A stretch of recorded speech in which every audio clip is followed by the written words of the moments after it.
Hello बच्चों, let's see this question.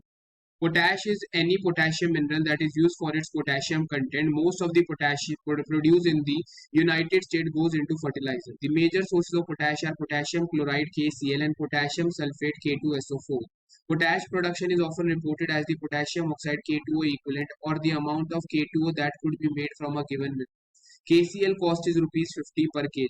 What mass in kg of K2O contains the same number of moles of potassium atom as 1 kg of KCl? अब इस question को समझने के लिए हमें पहले कुछ की कॉन्सेप्ट्स के ऊपर यहाँ पे ध्यान देना होगा। यहाँ पे हमसे पूछा है कि what mass in kg of K2O will contain the same number of moles of potassium atom as in 1 kg of KCl। तो 1 kg KCl में जितने पोटेशियम के मोल्स होंगे उतने ही कितने उस उतने मोल्स ऑफ पोटेशियम होने के लिए कितना मास हमें K2O का चाहिएगा।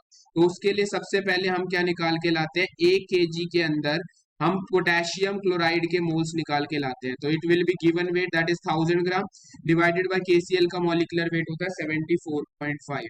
ये आ जाएगा 13.4228 मोल्स, यानी एक 1 kg KCl it is equal to 13.48 moles. हमें पता है 1 मोल KCl जो होता है उससे हमारे को 1 मोल पोटेशियम मिलता है। तो यहाँ से हमारे को मोल्स ऑफ पोटेशियम कितने हो जाएंगे, हमारे पास जितने मोल्स ऑफ पोटेशियम क्लोराइड थे यानी पोटेशियम के मोल्स हो जाएंगे 13.48 मोल्स।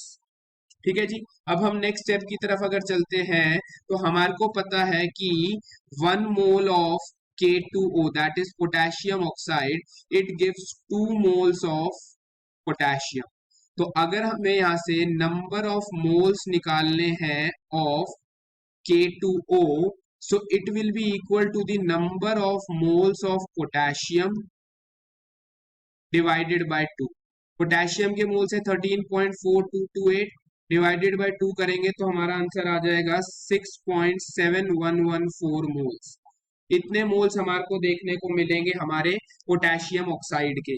तो यहाँ से अगर मैं वेट ऑफ पोटेशियम ऑक्साइड निकाल के लाना चाहता हूँ तो मैं उसके नंबर ऑफ मोल्स को क्या करूंगा, मल्टीप्लाई कर दूंगा उसके मॉलिक्यूलर वेट से। और पोटेशियम ऑक्साइड का मॉलिक्यूलर वेट होता है 94 ग्राम पर मोल।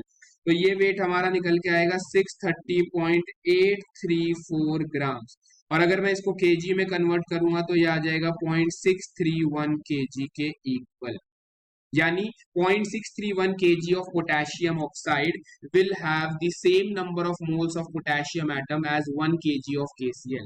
तो हमारा करेक्ट आंसर हो जाएगा option number D. I hope you understood it well. All the best, thank you.